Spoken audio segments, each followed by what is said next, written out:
Wow, খুব সুন্দর দই হয়ে গেছে, দই জমেছে।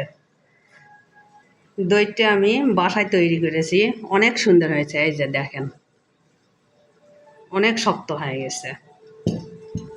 দেখি আগে টেস্ট করে দেখি কেমন মজা। এই যে দেখেন, কত সুন্দর হয়েছে আমার দইটা।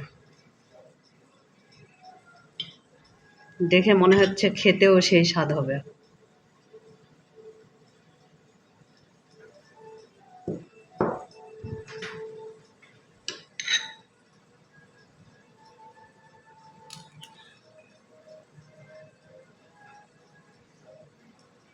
সেই স্বাদ হয়েছে, একদম হোটেলের দইয়ের মতো স্বাদ।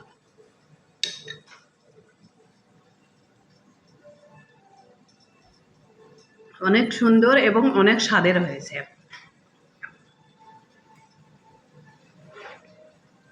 হয়েছে না?